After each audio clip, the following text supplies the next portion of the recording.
Hello! Today I wanted to talk a little bit about adding garden decor to your garden. I have my rose garden here in Phoenix, and obviously I think the star of my rose garden are my roses, but I do think that adding some decor or some hardscape features into the garden really help define the garden and make it kind of unique to you. So I think that these little touches, these little items put in here and there through the garden really make it your own garden. It really makes the garden more for you and more enjoyable for you. So I really do recommend adding just touches that really speak to you throughout the garden. So in today's video I want to show you kind of the little statues and just the different garden items that I have scattered throughout my garden. These obviously really spoke to me and kind of what I wanted my garden to feel like. So I have a lot of kind of fairies or angels and cherubs. This may not be your aesthetic, but I still think that you have an aesthetic, and if you find it, or if you find something that really you gravitate towards, I completely recommend wholeheartedly that you get these items and you can kind of really spruce up the garden. I believe introducing seating throughout the garden is a really great way to start adding things into the garden, especially because seating makes everything more inviting. It makes the garden almost more usable, more approachable for you.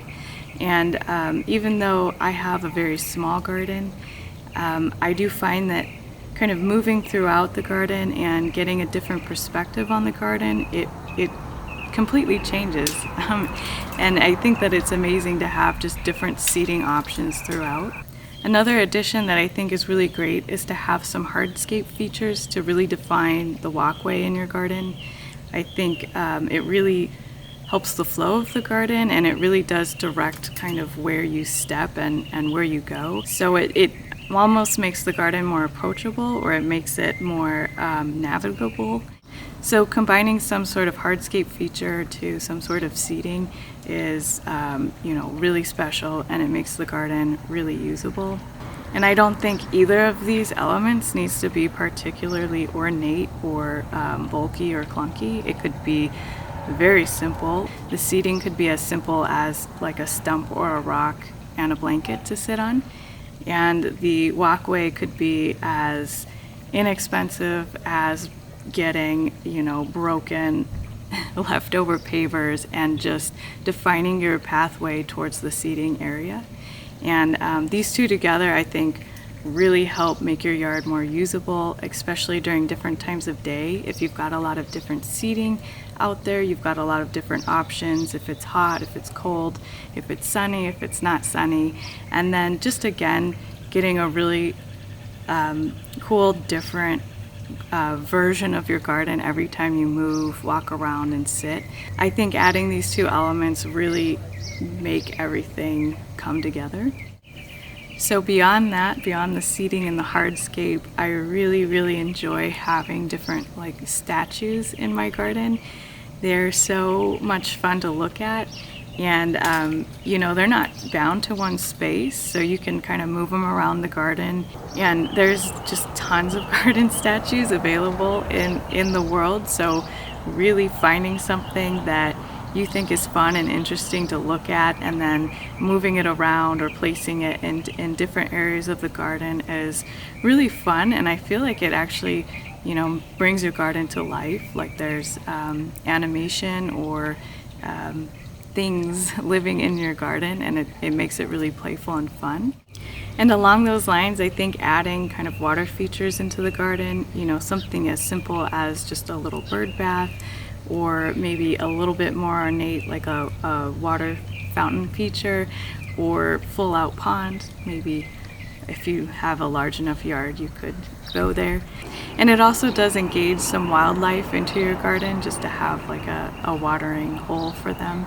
So I think adding the element of water into the garden is very nice, very pleasant. Not only could you get the water element added to the garden, but you could also bring in some of the air element with some wind chimes. Wind chimes are super simple, easy to find, and really fun I personally think they're fun to listen to in the garden. Not only does it add some sound every time the wind comes through, but it also adds some interest vertically hanging. You could hang other features such as like stones or crystals or anything that reflects the light. It's really fun to hang and add a vertical interest into the garden. I think that's very easy to accomplish and something that is going to make the space really come together. And the last thing that I think you could introduce to your garden to make it kind of extra special is like solar lighting, or just in general lighting. I've got some solar lights throughout my garden. I think it really does give some nice peaceful nighttime energy just to have kind of some like flickering lights that kind of illuminate some of the pathways in the garden, or some hanging lights. Having some good night lighting is, I think, really important in Phoenix when sometimes it's a little too hot to go outside during the day. Having that extra light at night and giving it another oomph or another element to observe and enjoy really is useful, I think, and quite nice. So we'll take a look now around at my garden and just some of the extra elements that I have hidden throughout. Again, just a simple bench to sit in is a great idea for the garden. This is in a really great spot in the evenings. It gets evening shade from the tree. Not so good in the afternoons. It gets a little hot. But you can also see I've got a little fairy, and then back behind the bench there's a little goddess that kind of gives you a little prayer when you walk out my back door. Just next to all of this mint, hiding in the mint, I have another fairy. I love having the fairies in the garden. They're really fun and playful to have, and I like that they're kind of hidden in this mint, so you kind of have to find them, look for them. But it is also, this fairy sits in my ladybanks, so when the ladybanks is blooming, I think it looks phenomenal to have this little fairy sitting in just a bunch of little ladybank blooms. So this ladybanks is needing a trim like usual, but you can see here I've just got a little bird bath.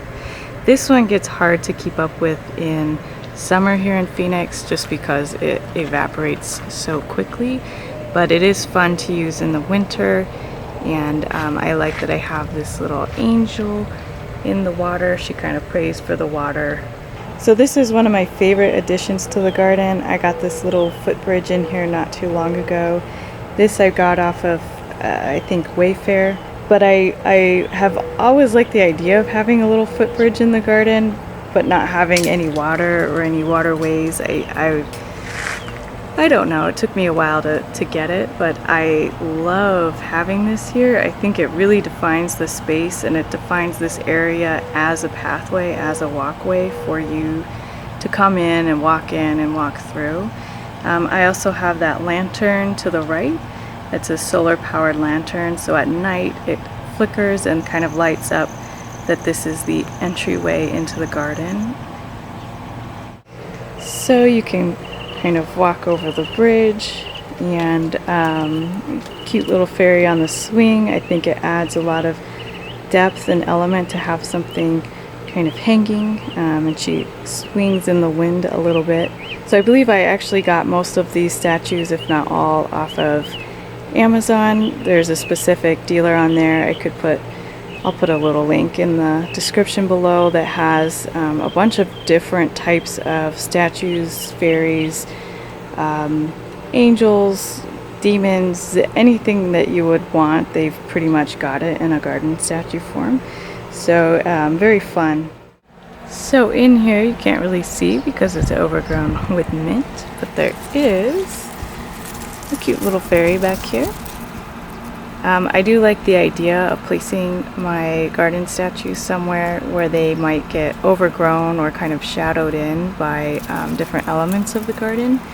So right now the mint is doing really well, but at some point the mint does not do well, and so when you cut it back, you've got a little fairy popping out, and it's almost like having a new garden in some aspects. And over here, this was actually the first statue I ever put in my garden. It is obviously St. Francis. He's always been keeping his eye on this corner of the garden with the mint in between my trellis for my climbing roses. So as you kind of turn the corner from St. Francis, you can see I have some pavers. These were leftover pavers I had from another project. Nothing too crazy, just enough to step on to denote that this is a walkway. And they are kind of sunken, which gives it a nice feel. You can really tell it's a defined path, and you really do want to move with the path. Here I also have hanging from this mountain laurel this wind chime. It's just super simple wind chime. Very nice to have. It's fun to walk by and kind of like ring the chime as you walk by.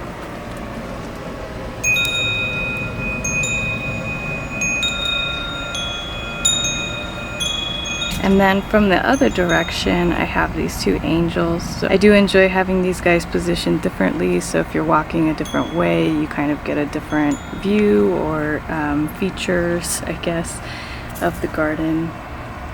This one's just kind of sleeping in the lavender. The other one's a bit harder to see. She's in the shade. But she just kind of sits and ponders, I guess, under this rose vine here. They came in a set, and I think they're pretty cute together. Okay, and as you walk down the path, it's a little bit shaded from my wall, but I really like walking this. I walk it very often. And then I like having little elements kind of hidden again. So here I have this lady. Whoa. So here, hidden behind these roses, tucked back here, I have this lady. She's holding roses herself, and I think it's kind of unique. It kind of makes her seem like she's interacting with the roses, and I like that she's tucked back here, and you kind of have to look for her. And then again, when I do my winter hard cutbacks, you know, she sticks out because all of this foliage is gone. So it's fun, I think, to have different elements at different times of the year in different places of prominence. And across the way, I have this other fun lady. She's a little, seems a little freer maybe than the other rose lady, but I really like how she's positioned, and that when the sun starts to go down, she's looking right into the evening sun. I think it looks really neat. And then you can see close up, she's got hopefully you can see, so you can see close up, she's got roses kind of flowing down her cape, so she's kind of interacting, I guess, with my roses in a way. And even on the base, there's roses on the base of this, so it's like she's walking through roses. So the path continues, I guess, towards the beginning or the end, whatever you want to call it, over towards the sauna area. So if you were coming up the other way, you would be greeted by this curtsying fairy, which I think is super cute. And then at night, she's illuminated by this little solar candle, solar lighting that kind of lights her up. So I do like the idea of having these positioned in areas where they can greet you, like entering the path, entering the trail into the garden. And I've got this other angel stationed at the head of this path next to a crystal. I think it looks really neat. You can't see him so well right now. He's a little, and he's kind of tucked away, but I like the idea of him kind of praying for you every time you step into the garden. So here's another view of the, I guess, the other entrance, the opposite entrance, and where you can kind of see the elements greeting you. I also have this other solar light lantern like I have on the other end, kind of welcoming you into the garden at night, into the pathway. And then from here, I have the entrance into the sauna. I have these two, this little couple here. I think they're adorable. She's got roses and he's got a little present behind him. And then there's this little LED light on it. So at night it kind of gives you a reference point for where this sauna is so you don't run into it. It's not the best light in the world, but it is a cute little statue. So as you move on by past the sauna, there's a little area over here that I really like. I've got little hardscape, again the same leftover pavers over here, kind of hidden. You can see there's this bench. I kind of need to trim up the vines growing on the bench, but it is a trellis. So I've got a rose on the left and a purple wisteria on the right. But I thought it was just a really nice touch to have some seating over here kind of hidden in this forest jungle. And then also over here I do have a crazy lady fairy that kind of is flying up at you as you sit and rest in the shade. So over here you can see I finished tiling and getting in the little outdoor shower next to my sauna. You can see I've got I like the idea of having the copper pipe ran on the outside, that way you could kind of see it. And it works perfectly, love it, love getting out of the sauna and then having this little shower here to shower off with. I also like, you know, being able to rinse my feet off after gardening or just being hot and able to rinse off. And over here, I still have to finish these pavers. I'm gonna regrade and kind of pave, get these pavers down to grade. That will be my next project. But to the other side of the shower, I have these lantern lights on the left again that kind of like light up the area. And then I put my little meditation cushion in front of my Buddha statue, which I love. It is a water feature. I hope you can hear it on camera. The sound is really soothing. The birds have figured out how to drink from it. It's pretty cute. So this little statue I did not get off of Amazon. This one I got off of Wayfair, just like that little bridge. And then behind it is a trellis that I did get off of Amazon. I thought it looked really nice, matched with the Buddha. So you can see I've got the little trellises again in from Amazon to get these vines. I've got another wisteria and then a star jasmine. That way it'll separate the areas eventually. Maybe some privacy for the shower. And then I also like the idea of again having some hanging fixtures along with the shower. So you have the little hummingbird. It reflects light. It looks really cool. It kind of like shines a prism, a little rainbow on the ground. And then hanging rocks. So these hanging rocks I made. Kind of looks like a kid's project, but I think they get the job done, and it was cheaper than buying them. I just took some river rock and wrapped them with wire. But I do like the idea again of having just hanging elements in the garden as well as statues and things, items on the ground. So this Buddha does light up at night. The little fount that he's got holding the water will light up at night, and it makes it really neat, nice to sit by in the nighttime. So that was just a little tour of the little characters in my yard. If you did find this video helpful, please do subscribe.